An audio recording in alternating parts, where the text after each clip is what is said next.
Hello everyone, how are you? This is Marty again. Today, I would like to talk about the difference between the house and condo. I got a few customers ask me regarding to these two questions. What is house? What is condo? Why are they such difference? I'd like to let you know about this. As far as I'm being a realtor and I showing quite a lot of customers around, I do find out they are different. Yes, we can tell right away different. Now, I want to let you know, usually when the city they develop the residential area, first they would put the housing that is close to the major highway or road in the residential area. They're going to have the commercial area, usually is shopping. Usually it's about the grocery store, the drugstore. They have a variety of small restaurants. Perhaps they have maybe the medical office right close to the major highway or big road, so that they can take care of all the business, easier access to a lot of people. Now after that, the commercial area then going to the residential area. They have a very big acres of a residential area. That first they would develop the easier, cheapest, the most affordable housing for people that is close to the age, that is close to commercial area, close to the medical office area of the housing. Usually that they put condos, they put the cheapest price of a house. I wouldn't say cheapest, I would say most affordable price. Usually it's a 3-bedroom, 2-bath of a single family house. Or they put the condo, that is a big complex of apartment right out there to fit a lot of people's needs. Now this usually think about the older retired people or the younger family, single person that they want to live in the most convenient part, so that they can access to the highway, they can go up to the business commercial area to shop, to eat, to buy for all their needs. That is how usually the zoning from the city they would to develop the residential area. These are usually right after the commercial, and they put in the front would be the condo first, then the single family, very small size of a 3-bedroom, 2-bath, and then with a large complex, with large area of all that single family house and the condos, apartment, all that right there. And once they have that developed, go in there, you go into the center of the residential area, then you will see more of a luxury, more of a little bit more expanding, with a stone front looking of a housing with a very good front yard and very good backyard, a little bit more room, up to 4 rooms, 5 rooms, 3 bathrooms in the middle of that area, the housing. Then once you go inside, then you really see the expensive part of the house. You see very luxury houses design, mansion type, with many, maybe 5,000 up to 5,000 square footage of the house in there. That's the design of this whole thing. They want to make the people who pay less and little bit smaller single person of a senior of the small family to close to the access of the highway, that they can go work and come home easily. But then the downside of that is obviously is a lot of noise, since they close to the highway, close to the major road, and then they close to the commercial area. And then next, they have a so-called the middle income family, the people live in there, they'll be much more secure. I wouldn't say secure, but they will much more be in the center of the residential area for them to grow. And in that, they will a very put a good high school, put a few of number of elementary school, middle school right in there for people to be able to walk to school. So that's the basic development of this entire residential housing from the city. Pretty much in the US major cities, they are all designed with this kind of zoning. So this is what I understand. And let's talk about the housing. The house in the Bay Area, they have a standard size, usually 3 bedroom and 2 bath with a 2 parking garage and 1 living room with a front yard and the backyard. That's very standard right here in the Bay Area. The size of the house usually is between 1,100 square feet all the way to 15, even 1,600 square feet, depending on the size of your needs. But 1,100 square feet sounds small. You can actually develop it into a very good, comfortable, cozy living standard for yourself. Plus, there is a backyard. Majority people turn backyard into very beautiful garden. Very nice. They grow fruit trees, they grow vegetations, they put a lot of things to the backyard that sometimes I go visit other people's house I cannot imagine. And the front yard is basically for the driveway because the parking garage, the old way they set up is parking garage, the door face the front. That's why they have a driveway in the front. And then they will have a little, the entrance to the backyard, that's the fence. That usually is a door that you can get in there. And the front yard, some people taking it very well. And as far as condo, then it's a big difference. Some condos, they have a little front yard. Usually front yard is taken care of by the HOA, Homeowner Association. They have a backyard. Then backyard is yours. You can do whatever you want to do with it, just not that big. Some condo even provide you 2 parking garages. That is a very good thing. But that is very hard to get as well because it's very demanding. When house type like this come out, people usually buy it. So with that said, that I just want to share with you, condo, they look alike. Usually people say this is a cookie cutter, because they just feel the same. And in a condo, it's not freestanding anymore. You live with somebody else. You live next to somebody else. There's between you and your neighbor, there's only one wall. Or you are the upstairs, they are downstairs. There's only one wall as well because you're on top of them, they are on the bottom. And so on top of the condo unit, usually they don't want you to make major change. Things like people like to have a wood floor. Now that is a lot of condos, I would say almost all condos here in the Bay Area, they don't allow you to change your carpet floor to the wood floor, laminate floor, lino floor, any sort like that, because you create a lot of noise to the downstairs. So that they make it into a rule that they don't allow you to do that.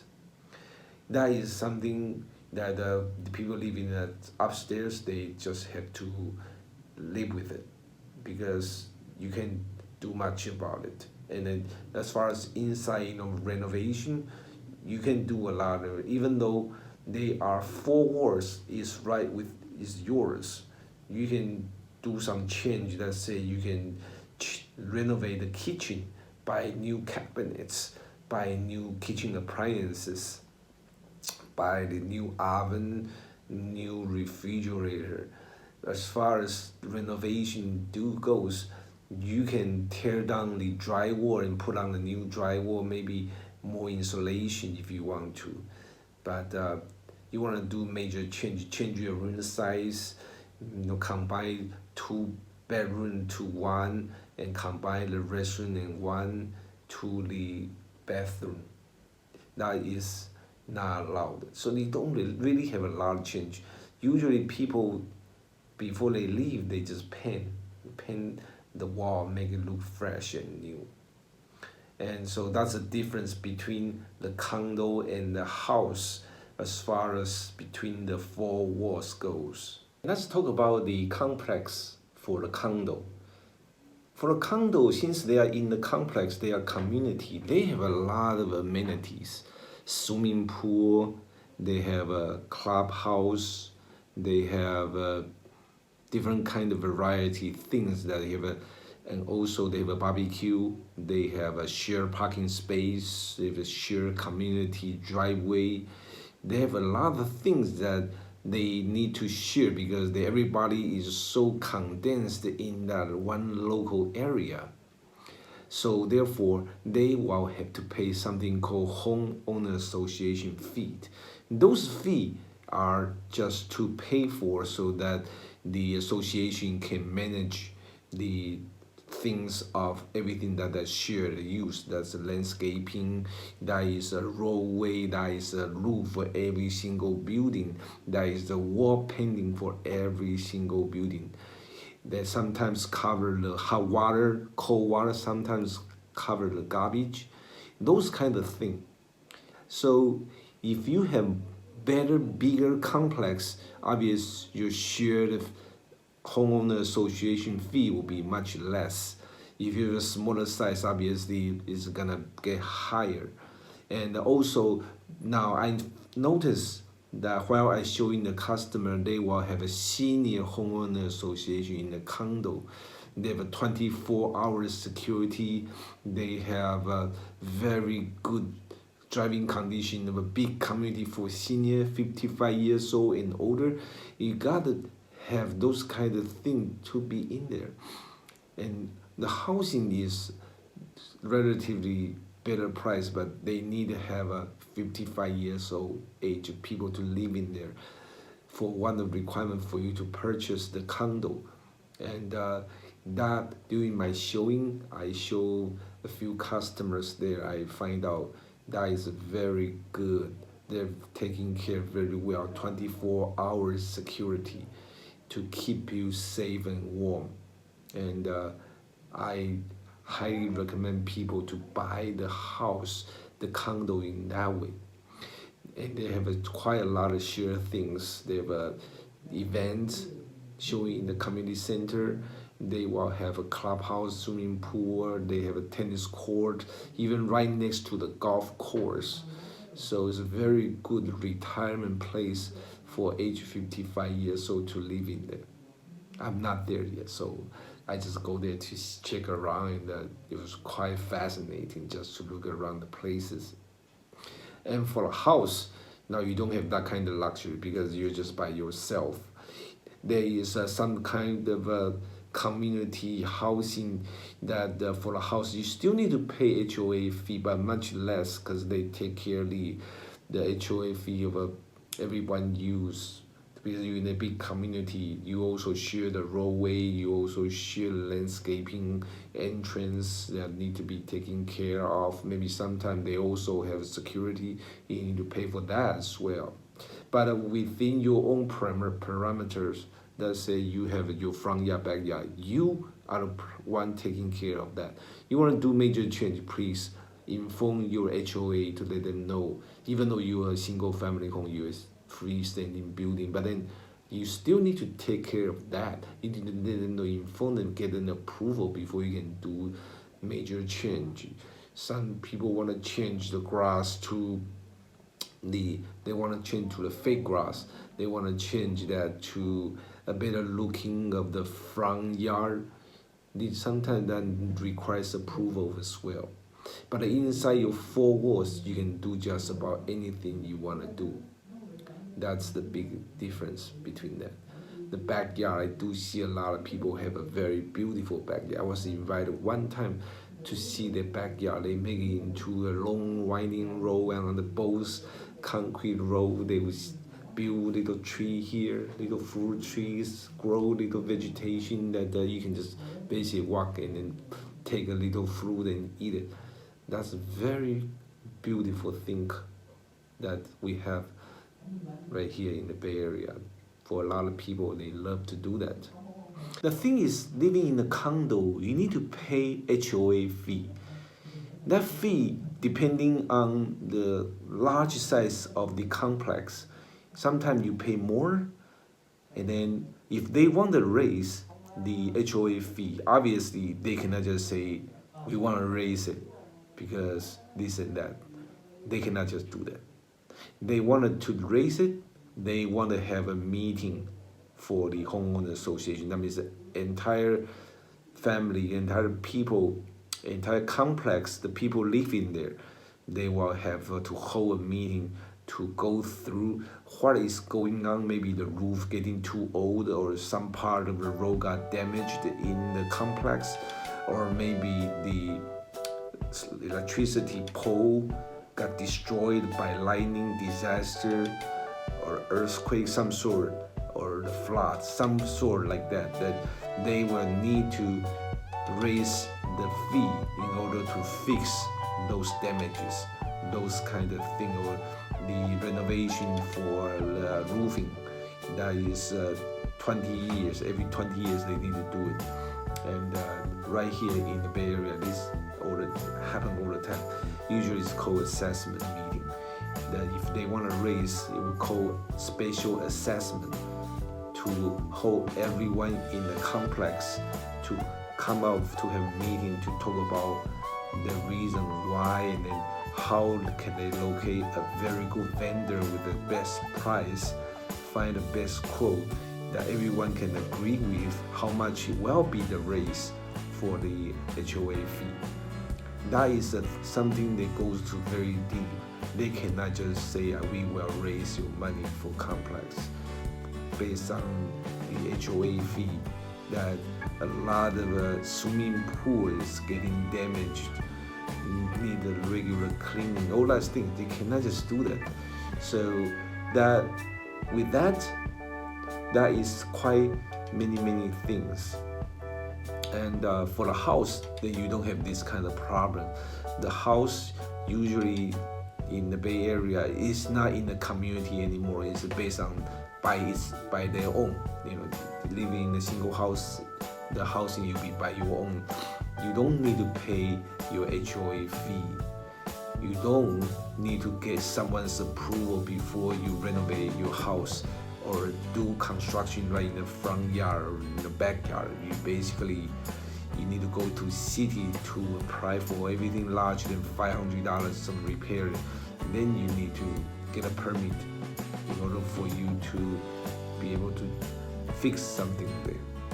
And that is it in the Bay Area. And if anything, you have any comment, you have anything that you think I didn't say that you want to go ahead and let me know, you can leave your comment right here under the box in the comment section to let me know about all this. Otherwise, I thank you so much for enjoying my video, and I want you to subscribe my channel. I'm the Bay Area Realtor Marty John, and I'm very happy to see you. Thank you so much. Give me the opportunity, I'd be glad to serve you. Bye-bye.